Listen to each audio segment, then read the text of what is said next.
Hi everyone. Hello. We'll start by introducing ourselves. Thank you for participating in this webinar. I am Grace Shaw, the Education Manager of the Faculty of Science and Technology at University of Canberra.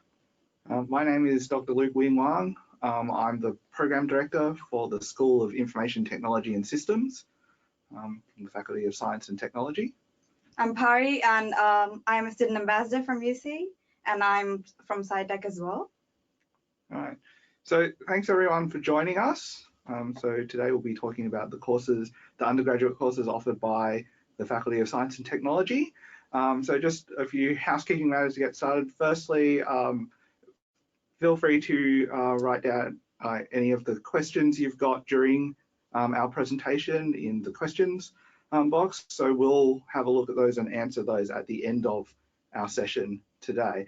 And also, if you've got any issues while this session is going on, please put them in the chat and our technical support will have a look at them straight away to make sure everything's working fine. All right, so we'll get started with the seminar today. So study science and technology, be job ready, world ready, and future ready with the University of Canberra. So first off, we'll start off with the courses offered by the School of Information Technology and Systems. So our undergraduate courses, there are two types. We have 3-year bachelor's degrees and 4-year bachelor's and honours degrees. So our 3-year degrees are the Bachelor of Business Informatics, the Bachelor of Information Technology, the Bachelor of Software Engineering, and then our 4-year bachelor's and honours degrees, the Bachelor of Engineering in Network and Software Engineering honours, and the Bachelor of Engineering honours. So both of those have the 4th-year honours embedded within them. So first up, the Bachelor of Business Informatics. The Bachelor of Business Informatics is targeted more at students who are interested in IT, but from the business side of things. So it is a fully accredited course with the Australian Computer Society at the professional level. It has a range of potential careers. One of the big ones is business analyst. So that's where you talk, you communicate between business and IT. So it requires knowledge in both of those areas. The Bachelor of Business Informatics has 3 specialist majors available in cloud computing and the Internet of Things, or IoT, cybersecurity and system administration, and data science. Next up is the Bachelor of Information Technology, which is also accredited with the ACS. So this is the middle IT degree between Bachelor of Business Informatics and Bachelor of Software Engineering that can be tailored towards a wide variety of aspects, from like mobile apps developer down, or data analyst.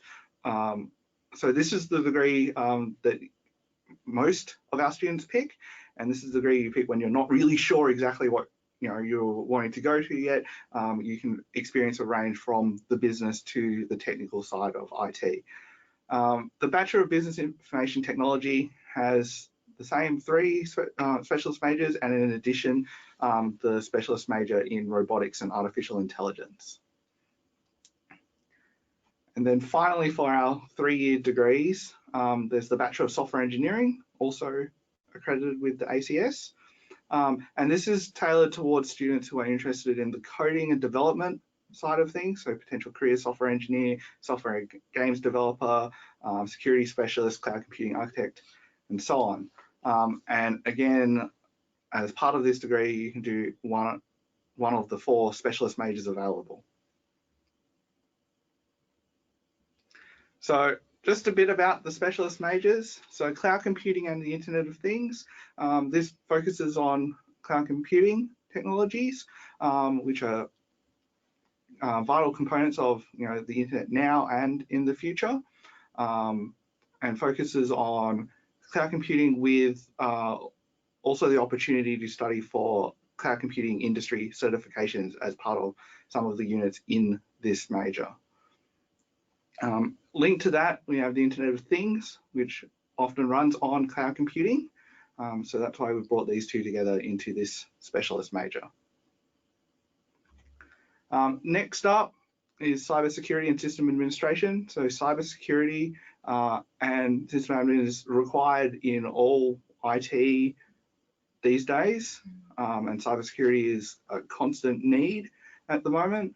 So we've designed a major around those areas and those units, with potential careers in cybersecurity specialist, server desk monitor, system administrator, and so on. The third specialist major in data science. So nowadays there's a lot of data out there, and the need for IT professionals to be able to manage and wrangle that large amount of data, big data, and so on, is quite important. And so we've designed a specialist major around how to apply those scientific principles, manage complex data sets, and so on. And finally, there's a specialist major in robotics and artificial intelligence, where you'll learn about robotic systems and the AI needed to drive them.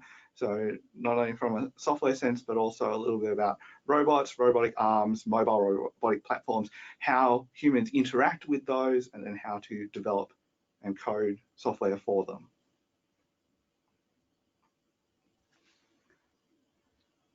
So that concludes the 3-year undergraduate ITS degrees. So we'll move on to the 4-year undergraduate ITS degrees. So our first one is the Bachelor of Engineering in Network and Software Engineering Honours, or because that's a really long name, we like to call it BENSI. And it is accredited with the Australian Computer Society and also Engineers Australia. This degree focuses around, as the name implies, network engineering and software engineering aspects, and brings those together in a cohesive whole, and it's a 4-year degree with embedded honours. And our other 4-year degree, the Bachelor of Engineering Honours, this is a new degree. So at the moment, it's not accredited with ACS and EA at the moment, but we are pursuing accreditation. And it has specialist majors available in robotics and artificial intelligence, or AI, and also a specialist major in network and software engineering, similar to the BENSI degree. So as part of all of our undergraduate degrees, there is an opportunity for integrated learning and internships. So for example, 3rd-year students in the Bachelor of Information Technology, Software Engineering, and Business Informatics, they have the opportunity to have a semester-long industry-based paid internship at PricewaterhouseCoopers. And so they spend 6 months working in that industry environment as part of their degree. So that concludes the School of ITS component. I'll hand over to Grace here, who will talk about the School of Science offerings. Thank you, Luke. Our faculty offers a suite of science courses in environmental science, forensic science, medical, biomedical science. So due to popular demand, today's session, we're only talking about environmental science, but feel free to leave questions for us if you want to ask about biomedical, medical, and forensic science as well. Okay, next slide, please. Yeah. So the unique features about our environmental science course is it's very hands-on and it's very practical. It focuses on applied learning throughout the course, and it leverages on the research expertise of the Institute for Applied Ecology. You can see the little green froggy sign representing the Institute for Applied Ecology. And we're very proud of the research they do, which is world-class. So in the faculty, we have really world-class laboratories in ecochemistry, freshwater ecology, wildlife genetics, and biodiversity. If you ever get a chance to come to UC, you will see right outside the environmental science lab, we have a beautiful tank with 6 or 7 green frogs beautiful camouflage color.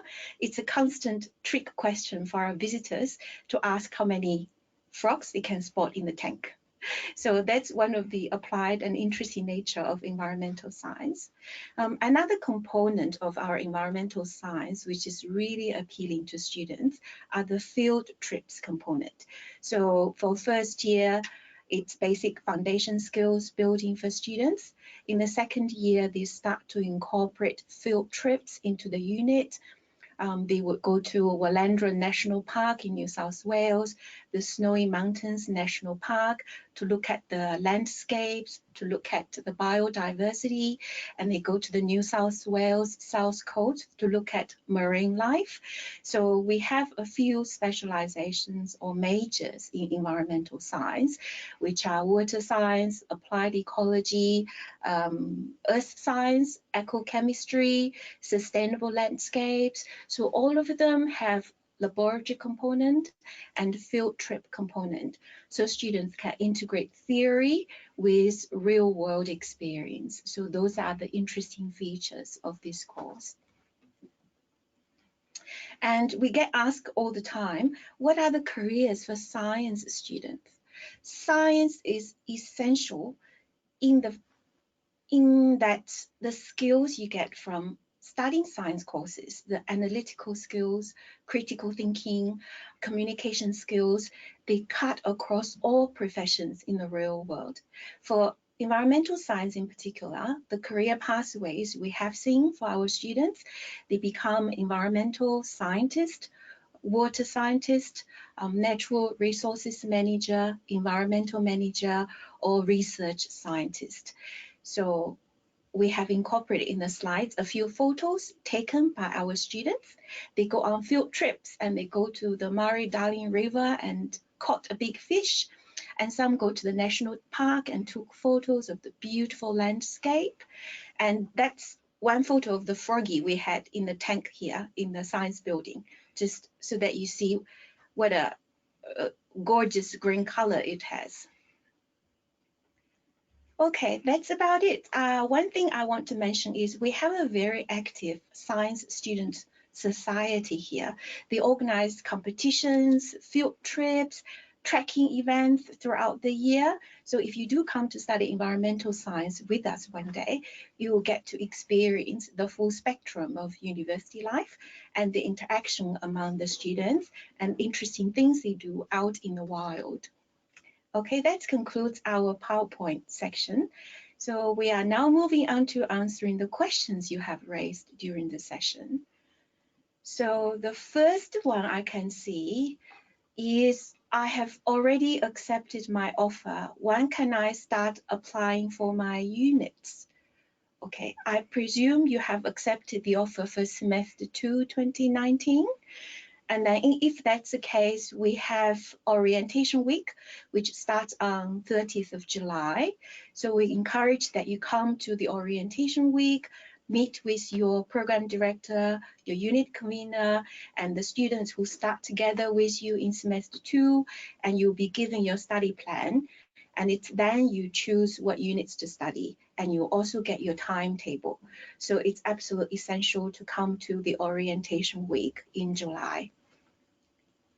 So the second question, I'll give it to Luke. I've already accepted my offer for the Bachelor of Software Engineering. When can I see the projected study plan? So once you've accepted your offer and you received your student account details, you'll be able to log into the university website and be able to see if you search for your course, so in this example, the Bachelor of Software Engineering, then you can log in and see the suggested study plans for those courses. Yes, and to add to that, we have these students' contact emails. We can actually email you the study plan now, which is a sample study plan that applies to all new students commencing Bachelor of Software Engineering. So we can do that after the session and email it to you. All right, the third question, I've already accepted my offer for the Bachelor of Software Engineering, and I got some credits during the application process but I'm under the impression that I can get more. How can I apply for more credit? So there is a credit application process, and if you look on, once you're have a student account at the uni, if you look on My UC, then you can log on and actually apply for credit there. If you're in doubt, you can contact the faculty and ask for clarification and ask for advice as well. Absolutely. Prior to the formal applying for credit step. So we have your contact details. We can look up your application in our system. So if you have your prior study transcript, academic record, unit outline, etc., we can review that to see whether there's any possibility of assessing it further for credit. If we need more information, we will email you back asking for those information. Okay. All right. Let's move on to the next question. It is, does cybersecurity have a wide range of job opportunities? So I think cybersecurity is the area that we get the most questions about at the moment, and there's been a lot of employer interest in graduates with exposure and knowledge of cybersecurity matters. So in terms of a wide range of job opportunities, there's a lot of jobs out there. They are security focused, as the name implies, but that can range from being a security analyst in policy areas, or being practical in a technical sense in developing security systems, and other issues such as that. And you're welcome for the answer, by the way. Thank you. All right. So the next question is, what do you think about the recent data breach at ANU? This only highlights the importance of studying cybersecurity. So yeah, I only know what I've recently heard on the news regarding it, but yes, I would say that's a definite example of why cybersecurity is important, not only for organizations where you would think it'd be obvious that security is important, but also for general organizations such as a university where, okay, what information do you think might be at risk at a university and so on? It's not immediately obvious. So even if you're just any business that has information stored in a digital sense about customers, about clients, about their own employees, then that becomes a risk factor. So that. Yeah. All right. So we have the next question. Why engineering at UC instead of ANU? You know what? We have the student ambassador, Kari. She is studying a 4-year Bachelor of Engineering with us at UC. So why don't we ask her, why hasn't she chosen ANU? Well, UC is comparatively better than ANU with my degree is because UC has work integrated learning. So you would potentially be learning and also gain professional experience, but ANU would offer you more towards research point of view. So if you're looking for jobs, I would prefer UC over ANU. But if you are really into research, you can pick ANU.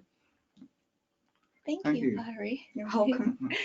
So the next question is, are internships guaranteed? It depends on what course it is. For our science courses, students have a choice between internship and a research project. For IT students at this stage, we have not imposed internships on students. They have the option to choose an internship. And there are a lot of opportunities advertised throughout the year from both the public sector and the private sector, especially startup companies. We actually have a big growing startup company located right on campus called InstaCluster. So it offers semester-length paid internship to our high-performing students.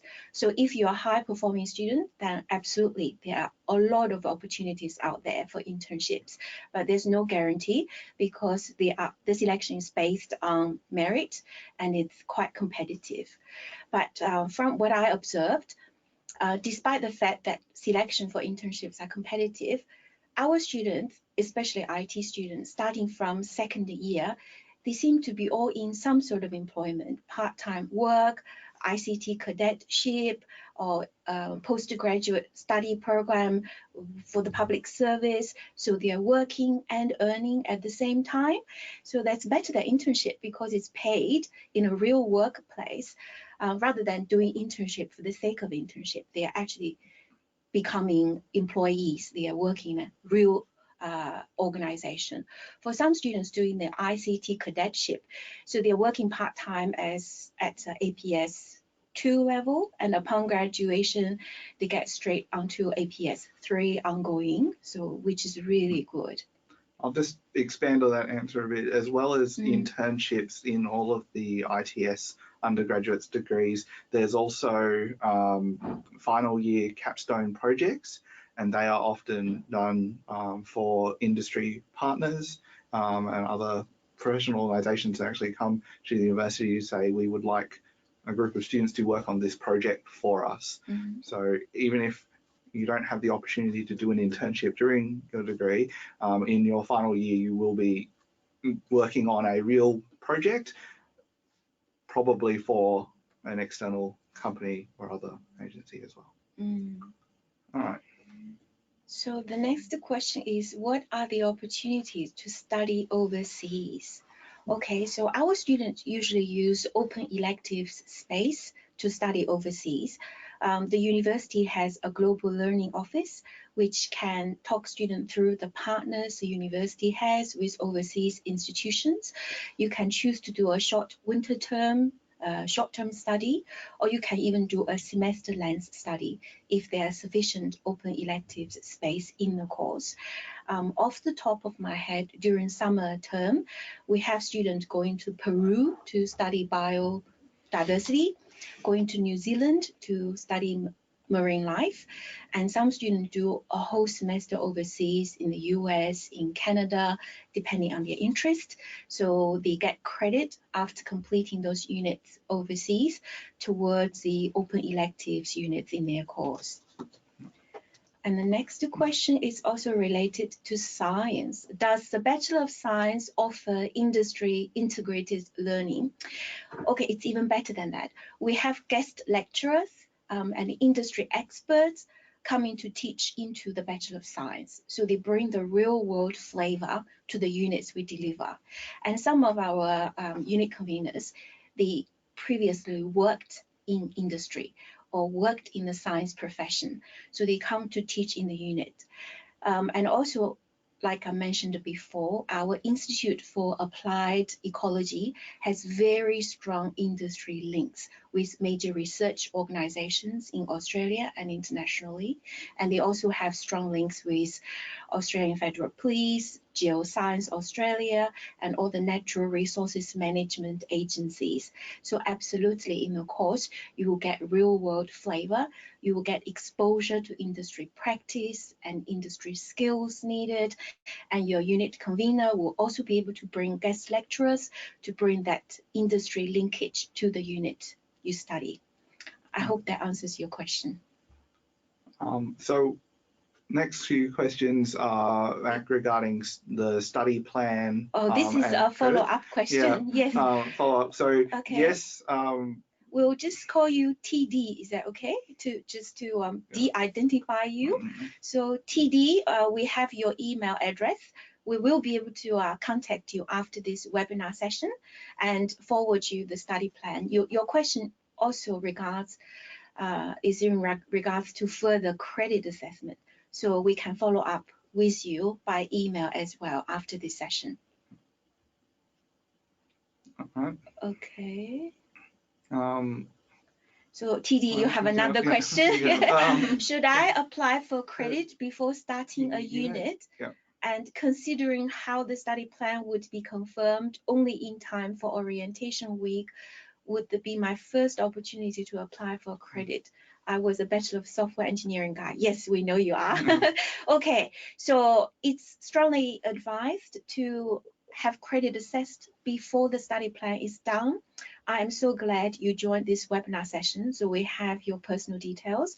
We can look up your record in the system and do another credit assessment for Yeah. you and get back to you. Yeah. And based on the finalization of your credit, we can provide your study plan to you before orientation week, now that we know you've accepted your offer.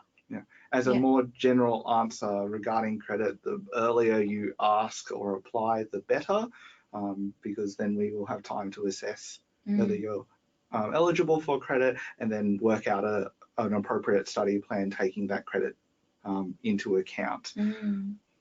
All right. Okay, the next question is dentistry available? Yes, it's a very broad science. So in our faculty, no, the answer is no, because our science mainly focuses on medical, biomedical science. The medical science is to prepare students to sit the GAM set to get into a medical school in Australia. So it's not narrowly focused on one particular aspect of medical science. It's broad skills set for medical science, like chemistry, biology, immunology, pathobiology, and integrated studies of disease.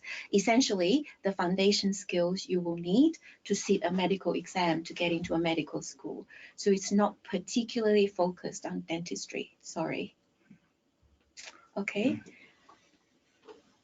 So the next question. Do you provide online guides or online courses?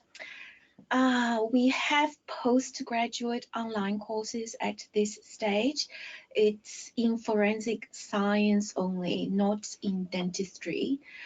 So at this stage, this online offering is being reviewed. We're looking at what the industry needs and what the graduates' feedback is, so we can design better product. So at this stage, the online offering is only available in the forensic science area. It's not covering medical, biomedical, or environmental as yet. And how will I know if I've got an offer? Right, then you would have received a letter of offer from UC admissions office. So the offer letter would be sent from either admissions@canberra.edu.au, or if you have applied for us through StudyLink, your offer letter will also be available in StudyLink. If you applied to our course through your agent may email the offer letter to you as well. So we have your email details. We can also look you up in the system and see whether you have an offer or not. If yes, we can forward that to you as well.